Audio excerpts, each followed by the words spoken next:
aktif Mahkamah Konstitusi. Sebelum kami menampilkan persidangan pada hari ini, kami akan memperkenalkan diri terlebih dahulu. Saya sendiri Muhammad Ali sebagai Hakim Ketua dan rekan saya Saraswati Adisa Fikri sebagai Hakim Panel. Saya Leonika Priwidiatama sebagai Hakim Panel. Saya Regita Triana Aulia sebagai Hakim Panel. Saya Dina Pitasari sebagai Hakim Panel. Saya Muhammad Saputra sebagai penasihat hukum. Saya Ginan Punya Putri sebagai penasihat hukum. Saya Bella Bastaran Rahma sebagai panitera. Saya Melva Yutriasti sebagai pemohon 1. Saya Muhammad Zaki sebagai pemohon 2. Dan saya Rati Ramayana sebagai pemohon 3. Itulah perkenalan dari kelompok kami. Selamat menyaksikan. Assalamualaikum warahmatullahi wabarakatuh. Mohon perhatian. Pada hari ini Senin tanggal 20 Juni 2022, sidang perkara nomor 23/PU/20 mengenai permohonan pengujian pasal 45 dan pasal 48 ayat 1 Undang-Undang nomor 14 tahun 2005 tentang guru dan dosen terhadap pasal 27 Undang-Undang Dasar Negara Republik Indonesia tahun 1945 akan segera dimulai. Sebelumnya akan dibacakan tata tertib terlebih dahulu. Tata tertib persidangan Mahkamah Konstitusi. 1. Para pihak saksi, ahli atau pihak lain hadir sebelum persidangan dimulai. 2. Para pihak saksi, ahli atau pihak lain mengenakan pakaian rapi dan sopan. 3. Advokat yang menjalankan tugas sebagai kuasa hukum wajib menggunakan toga. 4. Para pihak saksi, ahli atau pihak lain bersikap tertib, tenang, dan sopan. 5. Para pihak saksi, ahli atau pihak lain menunjukkan sikap hormat pada majelis hakim dengan sikap berdiri apabila majelis hakim memasuki dan meninggalkan ruangan sidang. 6. Para pihak saksi, ahli atau pihak lain memberi hormat kepada majelis hakim dengan sikap membungkukkan badan setiap memasuki dan meninggalkan ruangan sidang.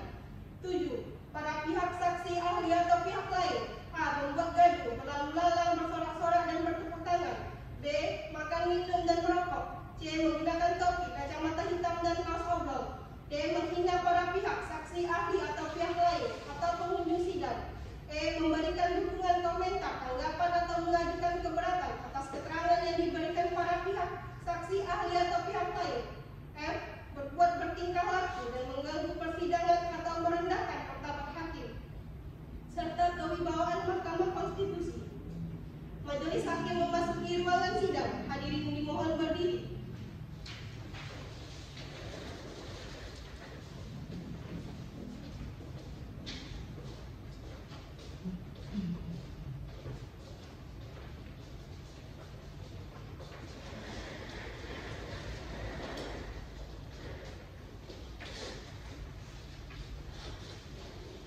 Hadirin dipersilahkan duduk kembali.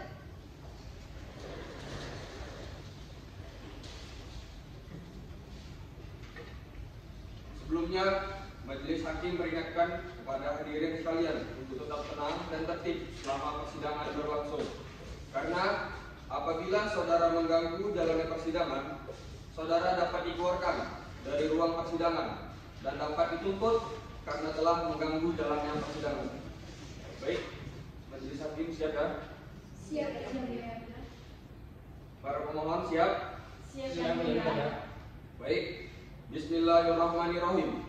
Sidang pengujian Undang-Undang Pasal 45 dan 48 Ayat 1 Undang-Undang Nomor 14 Tahun 2005 tentang guru dan dosen terhadap Pasal 27 Undang-Undang Dasar Negara Republik Indonesia tahun 1945 Perkara Nomor 23/PUU 20/2022 dinyatakan dibuka dan terbuka untuk umum.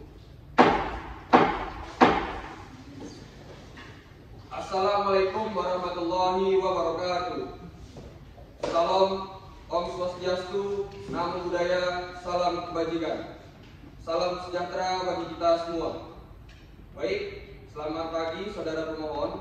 Silakan perkenalkan diri. Siapa saja yang hadir pada persidangan hari ini? Baik, terima kasih yang mulia. Selamat pagi yang mulia. Yang terhormat Hakim Mahkamah Konstitusi, kami pemohon dalam perkara nomor 23 garing pengujian undang-undang State 20 Romawi garing 2022. Persidangan hari ini dihadiri oleh klien saya, Saudari Melva Ayu Triasti, SPD, Saudara Muhammad Fadil Muzami, SH, dan Saudari Rani Ramayana, SPD, yang didampingi oleh saya sendiri, Muhammad Saputra, SKMH, dan rekan saya, Intan Kurnia Putri, SKMH. Terima kasih.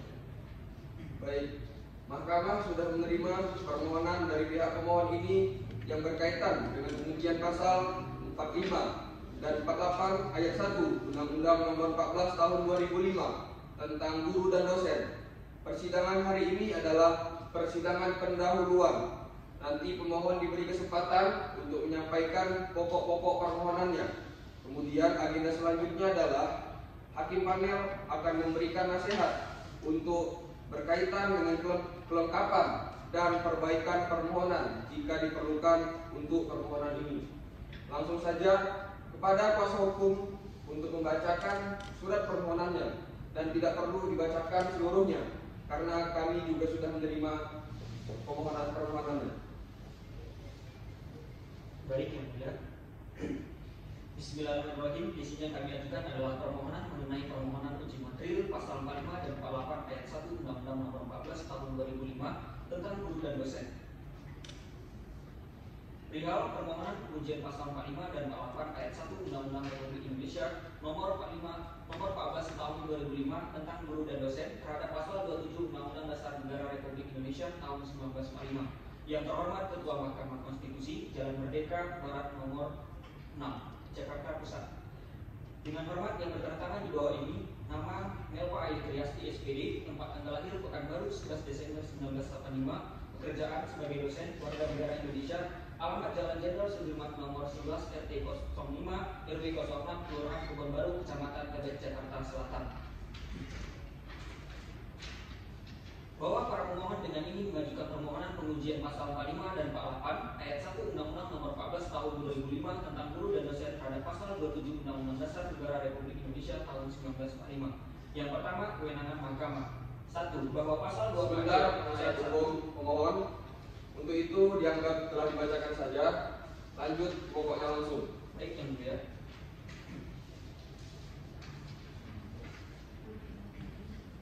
Adapun alasan permohonan bahwa dalam pasal 45 Undang-Undang Nomor 14 Tahun 2005 tentang guru dan dosen secara lengkap berbunyi, dosen wajib memiliki kualifikasi akademik, kompetensi, sertifikat pendidik, sehat jasmani dan rohani, dan memenuhi kualifikasi lain yang dipersyaratkan satuan pendidikan tinggi tempat bertugas, serta memiliki kemampuan untuk mewujudkan tujuan pendidikan nasional. Bahwa dalam pasal 48 ayat 1 Undang-Undang Nomor 14 Tahun 2005 tentang guru dan dosen secara lengkap berbunyi, 1. Status dosen terdiri atas dosen tetap dan dosen tidak tetap, bertentangan dengan pasal 27 Undang-Undang Dasar 1945 yang menjamin hak konstitusional para pemohon. Hal tersebut itu didasarkan pada alasan-alasan sebagaimana diuraikan berikut. Yang pertama, bahwa ketentuan pasal 45 Undang-Undang Nomor 14 Tahun 2005 tentang guru dan dosen tersebut dari pasal ini yang menjadi sorotan adalah kompetensi sertifikat pendidik, yang mana seorang guru dan dosen diwajibkan untuk memiliki sertifikat pendidik. Untuk memiliki sertifikat tersebut harus melakukan sertifikasi. Sertifikasi itu merupakan proses pemberian sertifikat pendidik untuk guru dan dosen. Sertifikat pendidik adalah bukti formal sebagai pengakuan yang diberikan kepada guru dan dosen sebagai tenaga profesional. Padahal ketika guru atau dosen itu sudah mengajar, sudah dapat dikatakan sebagai pendidik yang telah memahami wawasan landasan pendidikan serta memiliki pemahaman terhadap peserta didiknya dan sudah pasti bisa mendapatkan sertifikat. Jadi dalam posisi ini dapat dikatakan adanya hal diskriminatif atau hal yang membeda-bedakan secara berkedudukan bagi para dosen atau guru yang sudah lama mengajar dengan yang baru mengajar.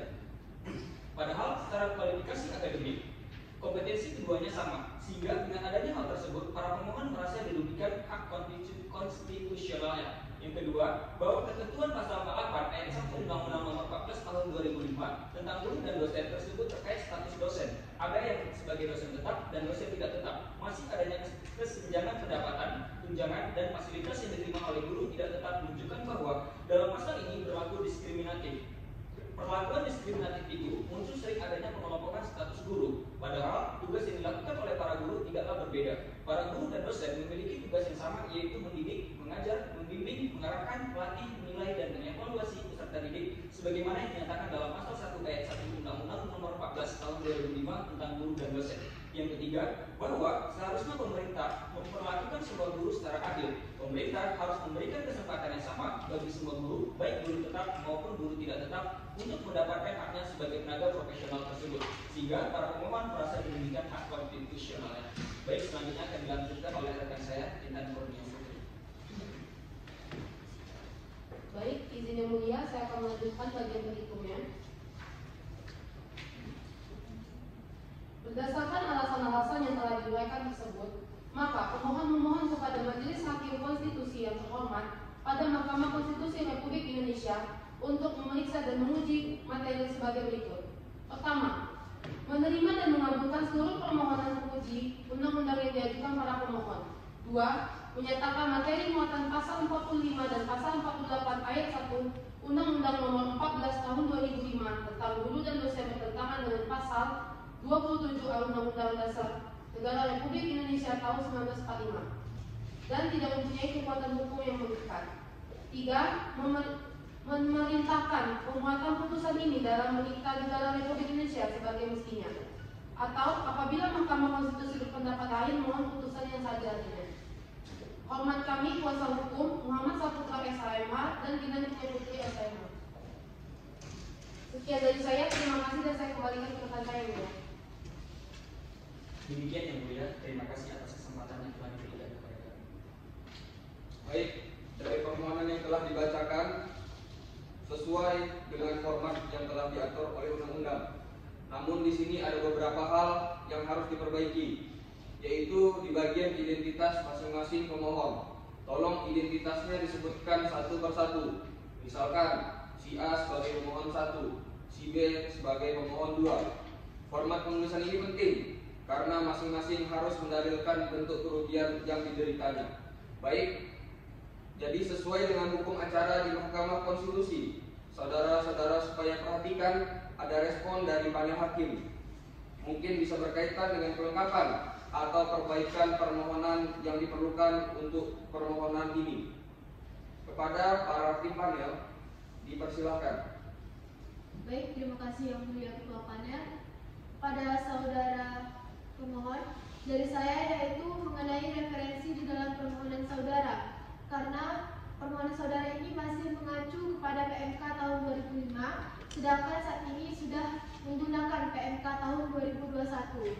Nah, dan saya melihat permohonan saudara ini sudah sesuai dengan formatnya, namun saya meminta saudara untuk melengkapi lagi di bagian kewenangannya. Cukup dari saya yang mulia. Baik, silakan panel hakim lain. Terima kasih yang mulia. Sedikit saja dari saya, yaitu mengenai alasan-alasan permohonan yang telah pemohon jabarkan, rasanya masih kurang jelas. Diharapkan untuk memperjelas lagi alasannya agar lebih kuat. Bagaimana ketentangan antara pasal atau ayat atau undang-undang yang diujikan dan Undang-Undang Dasar tahun 1945. Silakan ditambahkan panel hakim lain. Baik, tambahan dari saya mengenai yang sudah dikatakan oleh panel hakim sebelumnya, mengenai alasan-alasan. Jadi harus mampu mengonstruksikan bangunan argumentasi yang mengatakan apakah pasal, ayat, atau undang-undang atau apa itu yang akan diujikan betul-betul bertentangan dengan Undang-Undang Dasar 1945 atau tidak. Terus kemudian di dalam posita itu uraiannya harus cermat, harus lebih mendalam lagi. Sekian dari saya. Silakan dilanjutkan panel hakim. Baik, terima kasih yang mulia. Sedikit saja dari saya, yaitu di dalam permohonannya masih terdapat kesalahan dalam penulisan surat permohonannya, seperti ada kata yang salah atau penggunaan huruf kapital yang salah. Terima kasih. Baik, kalau sudah cukup, itu kami kembalikan semuanya kepada pemohon atau kuasa pemohon. Akan disikapi seperti apa saran atau nasihat yang kami berikan sebagai kewajiban dari kami untuk menyampaikannya. Kalau merasa memang itu bisa diperbaiki, silahkan, itu semua terserah kepada pemohon atau kuasa pemohon. Sampai di sini, apakah sudah jelas? Jelas yang mulia. Baik, kalau sudah jelas, kami beri waktu untuk perbaikannya. Jadi perbaikan permohonan ini diserahkan pada hari Senin, tanggal 4 Juli 2022. Jadi ini 14 hari sejak sidang pendahuluan. Perbaikan permohonannya nanti salinannya akan diserahkan 2 jam sebelum sidang. Nanti akan diberitahukan dari kepanitiaan kapan sidang akan dilakukan untuk menyampaikan perbaikan permohonan. Jadwal sidangnya nanti Bapak tunggu saja informasi lebih lanjut dari panitia. Apakah sudah jelas? Sudah jelas ya. Baik, tidak perlu saya ulangi lagi. Kalau sudah cukup semuanya, sidang dinyatakan selesai dan ditunda. Hadirin dipersilahkan berdiri. Yang Mulia Majelis Hakim Konstitusi meninggalkan ruangan persidangan.